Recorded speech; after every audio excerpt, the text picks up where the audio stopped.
அனைவருக்கும் அன்பான வணக்கங்கள். நம்மில் பெரும்பாலான நபர்கள் தன்னுடைய அலுவலகத்தில் வேலை பார்க்கும் போது பல்வேறு குழப்பங்களை சந்திக்கிறார். இந்த குழப்பம் இல்லாத சூழ்நிலை அப்படிங்கிறது கண்டிப்பா கிடையாது. நம்ம மனமே நமக்கு குழப்பமா தான் இருக்குது.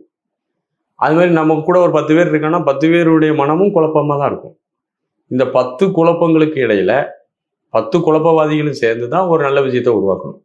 ஏன்னா மனம் என்பதே குழப்பிக்கொள்வது, மனம் என்பதே பிரச்சனைக்குரியது, மனம் என்பதே சுய குழப்பமுடையது. அப்போ அந்த குழப்பமான மனதை வைத்துக்கொண்டு நம்முடைய சூழ்நிலையை எப்படி சமாளித்து சரியாக கொண்டு போகணும் அப்படிங்கிறத தெரிஞ்சுக்கணும். முதல்ல நம்ம மனதை குறித்த ஒரு தெளிவு நமக்கு ஏற்படணும். நம்முடைய மனதினுடைய பலம் பலவீனம் என்ன அப்படிங்கிறது நமக்கு தெரியணும். நம்ம ஒரு வேலையில் இருக்கிறோம், ஒரு குழப்பமான சூழ்நிலையில நம்ம சாதனை பண்ணணும் அப்படின்னா நம்ம மனம் குழப்பமா இருந்தா சாதிக்கிறது கஷ்டம். சூழ்நிலை குழப்பமா இருந்தா ஈஸியா சமாளிச்சிடலாம். ஆனால் நம்முடைய மனமே ரொம்ப குழப்பமா இருந்தா அந்த சூழ்நிலையை கையாளுறதுல கஷ்டம். சூழ்நிலை எவ்வளவு குழப்பமாக இருந்தாலும் கண்டிப்பாக அதுக்கு ஒரு விடை இருக்கும். ஆனால் அந்த விடையை கண்டுபிடிக்கணும்னா அந்த பிரச்சனையில இருக்கக்கூடிய நபர் குழப்பவாதியாக இருக்கக்கூடாது. அப்போ நமக்கு நம்ம என்ன பண்றோம், நமக்கு ரிசல்ட் என்ன வேணும் அப்படிங்கிறதுல ஒரு கிறிஸ்டல் கிளியரான ஒரு குறிக்கோள் வேணும். நம்ம ஒரு வேலையாக இருந்தாலும் வேறு ஏதோ ஒன்றாக இருந்தாலும் நம்ம ஒரு குழப்பமான சூழ்நிலையில நமக்கு தெளிவு என்பது தெளிவாக இருக்கும். நம்ம என்ன பண்றோம். ஒரு ஆசிரியர் பாடம் எடுக்கிறார், ஆசிரியருக்கு உண்மையிலேயே குழப்பமான மனநிலையில இருக்குது.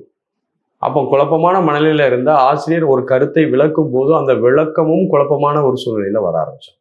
அப்போ ஆசிரியருக்கு எந்த குழப்பம் இல்லை, அந்த கருத்தை பற்றி இந்த கருத்தை தான் மாணவர்களிடம் சொல்ல வேண்டும் என்று ஒரு தெளிவாக இருந்தால் அந்த சிந்தனை அந்த குறிக்கோள் இருந்ததுன்னா ஆட்டோமேட்டிக்காக அதற்கு தேவையான சப்போர்ட்டான எல்லா வார்த்தைகளும் ஓமைகள் ஓமானங்கள் அந்த தெளிவாக மாணவர்கள்ட்ட போய் கொண்டு போய் சேர்ப்பாங்க. அப்போ ஃபர்ஸ்ட் பாயிண்ட் நாம் ஒரு குழப்பமான சூழ்நிலையில் இருக்கும்போது அந்த சூழ்நிலையை கையாளுறதுல நமக்கு என்ன பண்ண போறோங்கிற ஒரு குறிக்கோள் தெளிவாக இருக்கணும். ரெண்டாவது, அந்த பிரச்சனைகளை குறித்த குறிப்புகள் எடுத்துக்கணும், நோட்ஸ் எடுக்கணும். ஒரு மன வரைபடம் நீங்கள் போட்டுக்கணும். ஸோ இதுதான் பிரச்சனை, இந்த பிரச்சனைக்கு என்னெல்லாம் ஸ்ட்ரகிள் இருக்கு, இந்த ஸ்ட்ரகிளை எப்படி சரி பண்றது, இந்த ஸ்ட்ரகிளை எப்படி சரி பண்றது, இந்த ஸ்ட்ரகிளை எப்படி சரி பண்றது என்ற ஒரு நோட்ஸ் எடுத்துக்கணும். அந்த நோட்ஸ் எடுத்து அதுக்கான தீர்வுகளும் எழுதணும். நம்ம மனிதர்கள் எல்லோருமே பெரும்பாலும் பிரச்சனைகளை பற்றி தான் பேசுகிறோம், தீர்வுகளை பற்றி யோசிக்க மாட்டோம். தீர்வுகள் நிறைய இருக்கு, ஆனால் நம்மளுடைய மனமானது பார்த்தீங்கன்னா ஒரு பிரச்சனையை குறித்து ரொம்ப பேசும், நிறைய கம்ப்ளைண்ட் பண்ணிகிட்டே இருக்கும். அப்படி பண்ணிட்டாங்க, இவங்க எப்படி பண்ணிட்டாங்க, அவங்க எப்படி செஞ்சுட்டாங்க. சரி, ஓகே, அதனுடைய ரிசல்ட் என்ன, ரிசல்ட்டை பார்க்க வைக்கணும். அப்போ ரிசல்ட் வேணும்னா குறிப்புகள் எடுத்து அதுக்கான தீர்வுகளை நாம் முன்கூட்டியே யூகித்து வைத்துக் கொள்ள வேண்டும். அப்புறம் நடைமுறையில் நிறைய சிக்கல் இருக்கும், ப்ராக்டிக்கல் டிஃபிகல்ட்டிஸை குறைக்கணும். நிறைய ப்ராக்டிக்கலாக உங்களுக்கு நிறைய இடைஞ்சல்கள் வரலாம், நிறைய நடைமுறையில் படுத்துவதில் பல சிக்கல்கள் வரலாம். அப்போ இயற்கைக்கு ஒத்து வராத சில விஷயங்கள்லாம் நம்ம யோசிக்கக்கூடாது. ப்ராக்டிக்கலாக இது வரும், இது வராது அப்படிங்கிறத கிளியராக புரிஞ்சுக்கிட்டு வராத விஷயத்தில் நேரத்தை செலவழிக்கிறத விட எந்த விஷயம் வருமோ அதை கரெக்டாக செய்கிறது அப்படிங்கிறது மாதிரி ப்ராக்டிக்கல் டிஃபிகல்ட்டிஸை ஃபேஸ் பண்ண எடுத்துக்கணும். ஆயத்த பயிற்சி நீங்கள் எடுத்துக்கணும், நிறைய பயிற்சிகள் எடுத்துக்கொள்ளணும், புரிந்து கொள்ளணும், பயிற்சி எக்ஸசைஸ் பண்ணிக்கணும். இப்போ எக்ஸசைஸ்னால் ஃபிசிக்கலாக சொல்லலாம், மைண்ட் எக்ஸசைஸ். ஓகே, இவன் தான் டிஃபிகல்ட், இவன்கிட்ட பேசும்போது இவன் இப்படி பேசுவான், அப்போ நான் அவன்கிட்ட எப்படி பதில் சொல்லணும்.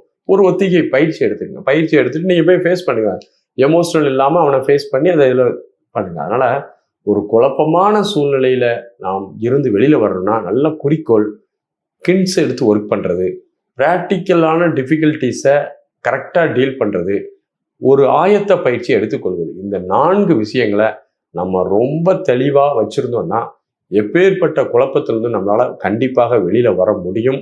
முதல்ல நீங்க சூழ்நிலையில் உள்ள குழப்பத்தை சரி பண்றதை விட நீங்கள் ஃபோக்கஸ் பண்ண வேண்டியது 5வது என்னது, உங்களுடைய சுய குழப்பம் இல்லாமல் இங்க தெளிவா இருந்தால் வெளியில எவ்வளவு குழப்பம் இருந்தாலும் அழகா டீல் பண்ண முடியும். வாழ்த்துகள், நன்றி, வணக்கம்.